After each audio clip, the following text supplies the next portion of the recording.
the COVID-19 Diary team to educate the public on the pandemic.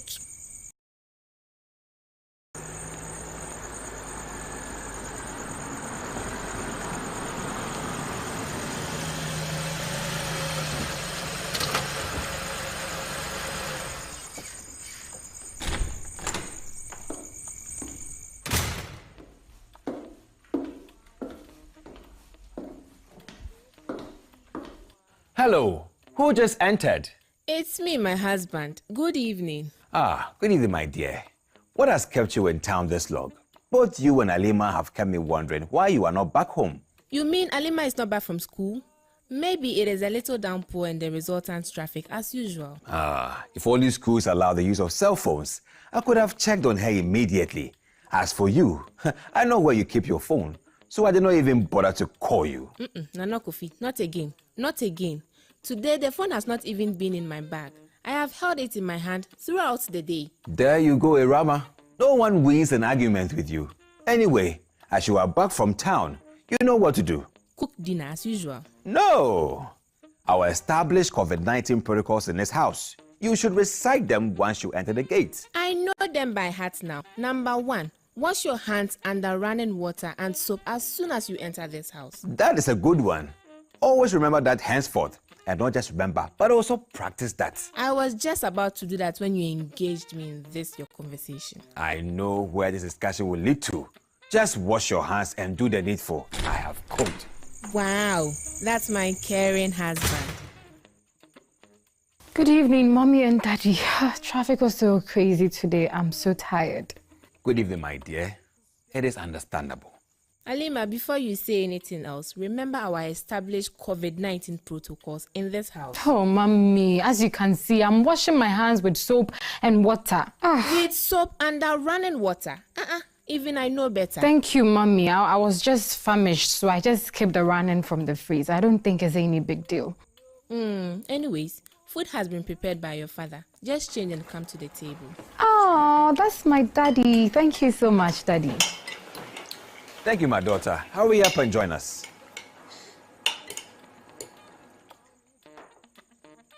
This meal is delicious. Thank you. Now that you are full, tell me what is new from the market today. I hope you will not doze off like you do always, because today what was trending in town was some public announcements about the coronavirus. The new coronavirus. You know how I pay attention to details. The novel coronavirus or COVID-19. This means there are other viruses that belong to the coronavirus family. Now you're on the right path. Tell me more about it. There was some radio discussion about it this evening too, and I listened with rapt attention and I gained new knowledge. Are you sure? Today's information was that the name COVID-19 actually means corona, CO, virus, VI, disease, D, and the 19 is the year it was first discovered, making COVID-19. Impressive. Where is Alima? She should come and hear this too. Alima! Alima! Yes, Daddy. Daddy, you know, I heard Mommy very well when she was speaking, and I think she would have made a good pupil if she was still in school. Oh, and to add to that, the virus that causes COVID-19 is called SARS-CoV-2, and it belongs to the coronavirus family. Has your lecture series begun, Alima? Now you see, Alima, you are giving your father cause to begin dozing when I was courting his attention to a very important message. I promise I'll be all ears today. Take my word for it. Let me dance to that. Hooray! Now who starts? Me or the young lecturer? Definitely me, the young lecturer, Mommy. So let me explain SARS-CoV-2 first, and then I'll listen to your market gossip as usual. It was not a gossip, my daughter. Today, the Information Service Department brought their van and public address system to educate us all. Start with yours, and I'll continue with mine. Okay, Mommy. So, SARS-CoV-2, as they call it, has some spikes like crowns on the surface. When the SARS-CoV-2 enters the body, it is these crowns that bind to something on the surface of live cells of a human body called receptors. Don't jump the gun, Alima. How does SARS-CoV-2 enter the body in the first instance? Oh, Nana Kofi. We've gone through this severally when we established the house protocols on COVID-19. Is it not through the air, the nasal and mouth openings of the human body? It's okay, Irama. Like I said, I won't win any argument with you. Halima, please continue. Oh, you too. So, nobody is even winning any argument tonight because scientists have explained that SARS-CoV-2 is coated with a protein called fatty membrane. Exactly why at the start of the pandemic, it was recommended to wash our hands with soap under running water. I heard this explanation on the radio too. Exactly, Daddy. And alternatively, to disinfect our hands with 100% alcohol-based sanitizers. Very understandable. The fat on the body of the virus means we should wash them off with soap under running water or with sanitizers. Exactly. Now, I want you two to listen to this with rapt attention. Every virus has a heart, which scientists have given some big names. The heart is either DNA. Hear from you on how we can get strategies to using media to fight infodemics. Yes, I can hear you clearly. Just a second. I don't know if you can make me a co-host so I could start sharing my screen immediately. You are. All right. All right. So first, I want to acknowledge the lecturers and the dignitaries already at the table, and also the team that started yesterday's presentation. And I think pretty much the they talk about a lot of the things that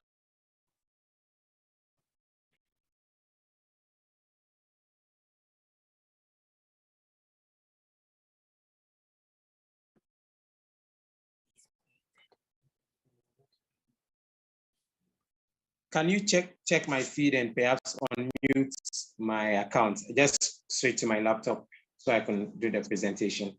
Okay, so you've been unmuted.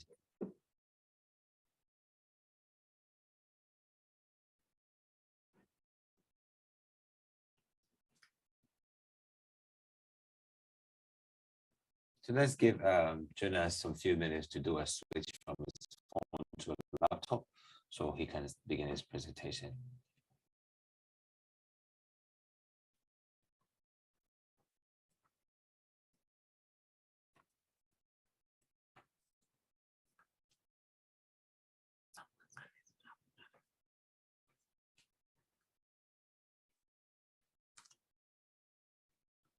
Okay, so we find that Inigwe Chico Dili Gloria's hands is up, hands up. I don't know if you have any comment to make, but we want to reserve comment after the first presentation. So if you have comments after the first presentation, we'll take them.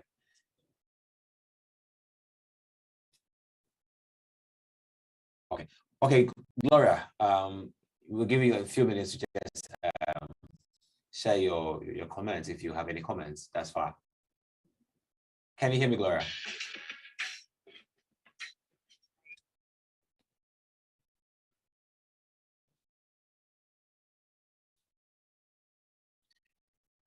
Hello, Gloria. Oh, sorry. I think at this moment we can take some few comments from participants on the drama that we played. So let's do some quick comments on the drama that we played before the presentation comes in. So if you have some comments or some contributions to top up to make on the radio drama, you can please put your hands up or mute yourself and then share your comments.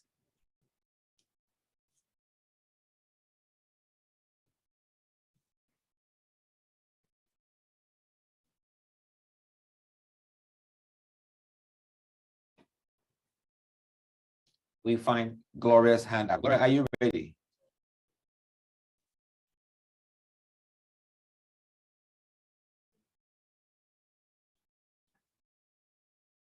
Yes.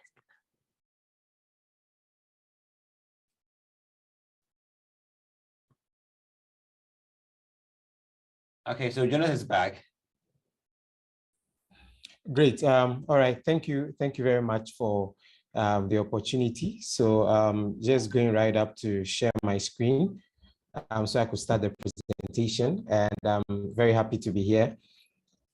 discussing such an important topic, infodemics.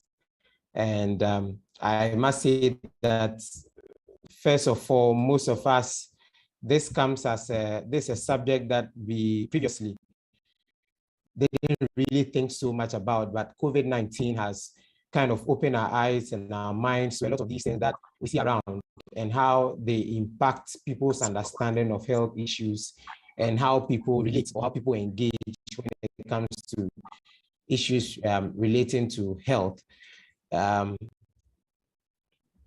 Okay, so I'll be talking about infodemics, and then in the midst of new media and ways in which we can manage them. And I would say, just like Dr. Thomas said yesterday, when we are talking about infodemics or misinformation or disinformation, it has a lot to do with people's hearts and not their heads, because people have some convictions.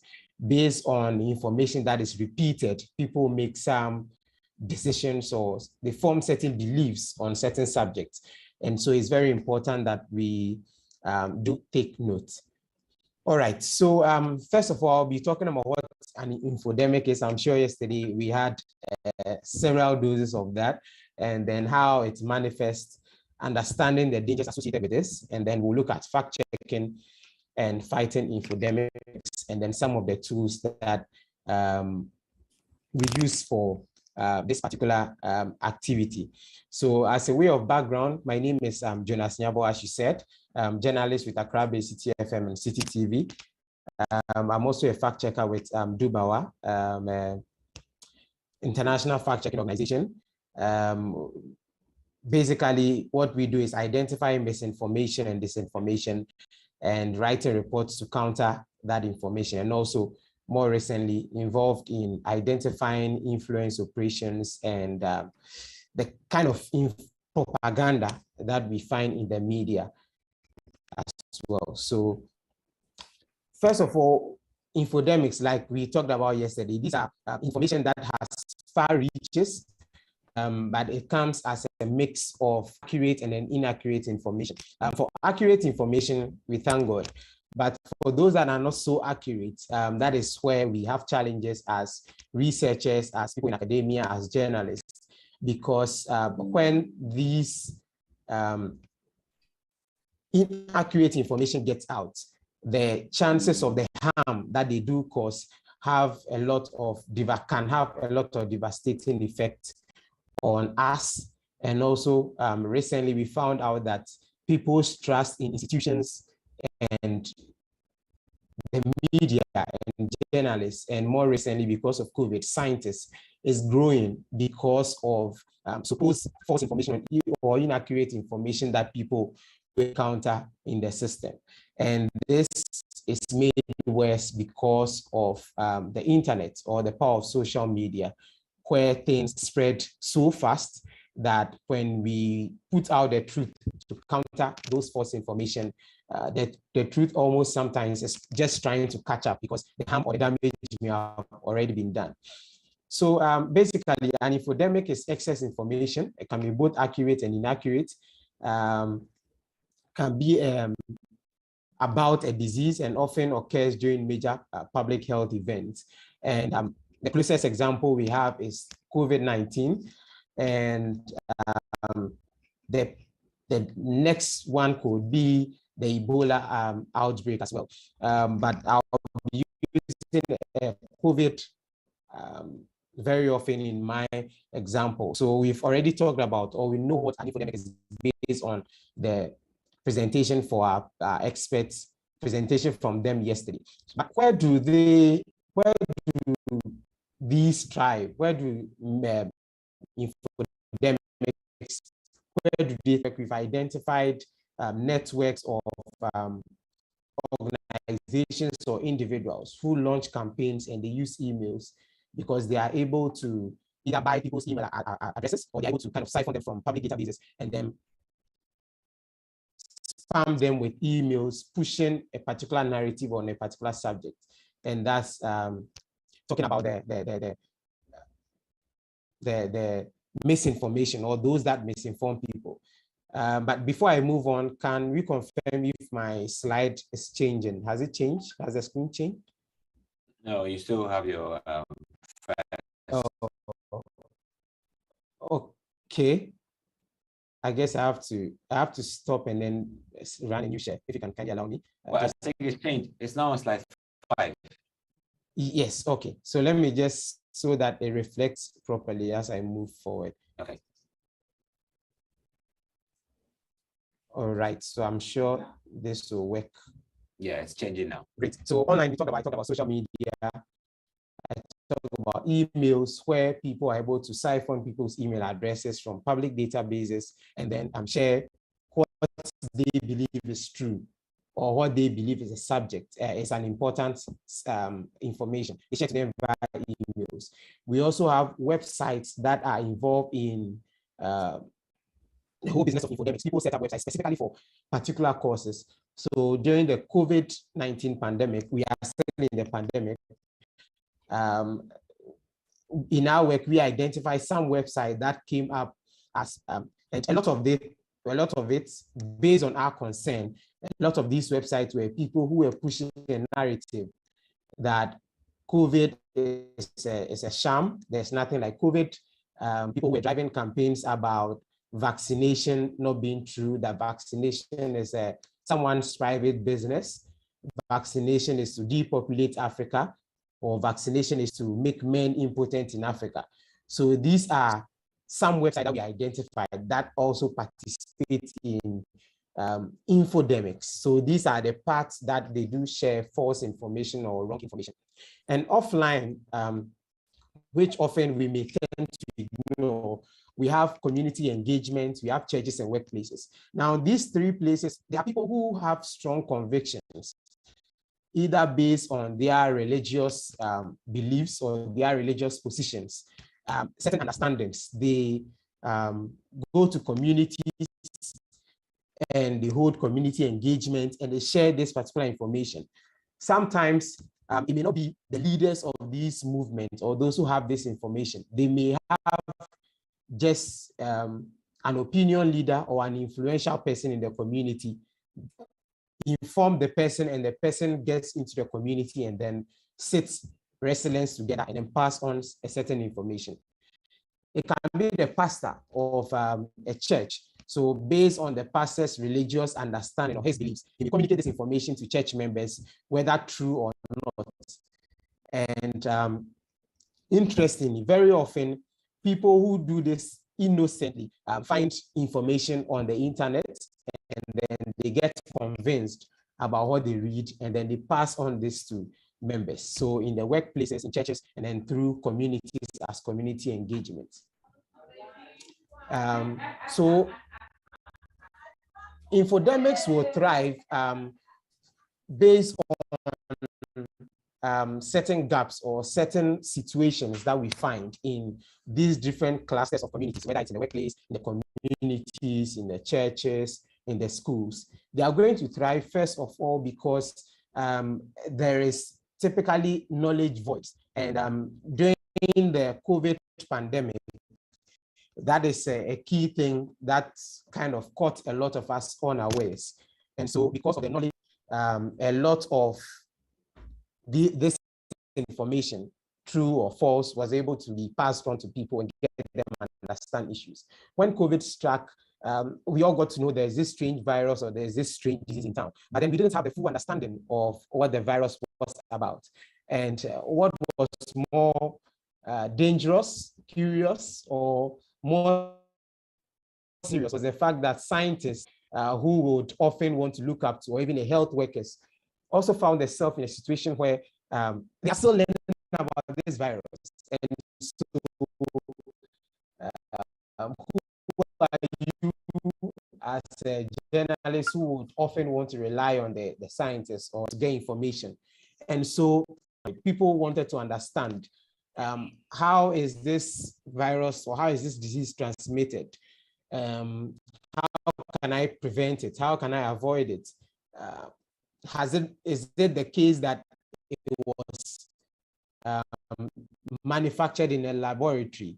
Is it something that was caused by humans having too close relationship with certain strange animals, or in certain instances, people form a lot of myths when these kind of things come about. And for those of us in Africa, we know that even besides these viruses, or beside knowledge about certain viruses or certain diseases, in our traditional settings or communities, anytime there's a strange phenomenon, there is always a certain idea or a certain knowledge about how it came about and who may be the cause, or what may have, quote and unquote, triggered the gods to bring up that kind of thing. And so there is that knowledge void.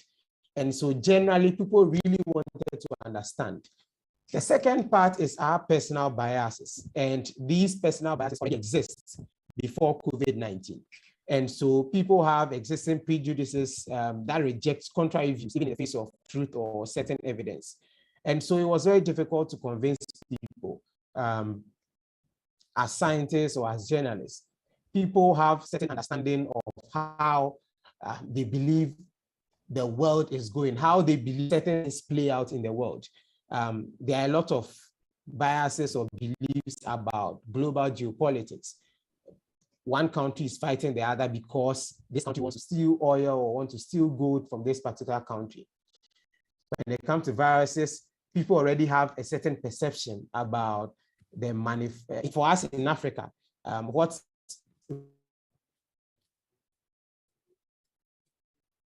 research has found is people's thought process about and provided to Africans. People have a certain belief that Africa generally, or Africans in general, are very strong and they have very strong immune systems. And so anything produced from the West is produced to weaken their immune system or to push a certain agenda.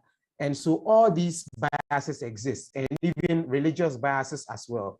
And so when you have a virus or a disease that is in the system, that comes in and it is suggesting a certain way of life for people, asking people shake hands or not to hug your fellow in public, or not to sneeze in public, or that are kind of against people's beliefs in a certain way. A virus that suggests that people should isolate, or people should adhere to social distancing. Social distancing, we know in African setting, we do a lot of things very closely knit together. A lot of, you have people, 2 or 3 people share a room, things like that are things that exist in a lot of communities. And so if a virus is suggesting contrary, people believe that this is something that may be targeted against a particular group of people. And so these biases exist. And then the third part is an information war. Information, we can't run away from that. They do exist because we have particular groups or businesses or individuals trying to wage a malicious campaign against the other person. And so in the time of pandemic, it would be a good point for people to get involved in that war, trade wars on certain issues. That isn't like this to give room or serve as a fertile ground for one big pharma or big pharmaceutical company to wage a war against another pharmaceutical company. And this kind of information going around would play into a narrative, or it will cause people to misunderstand certain issues about COVID-19. So if one company wants to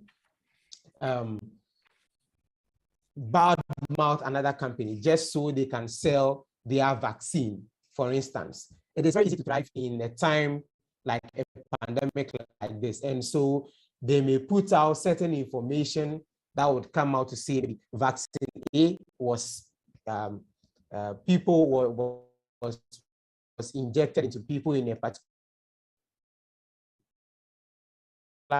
area, 5 people died. That information may be false, that information may be true. The time of a taking out of context and also taking advantage of a lot of ignorance in the system, because like I said, scientists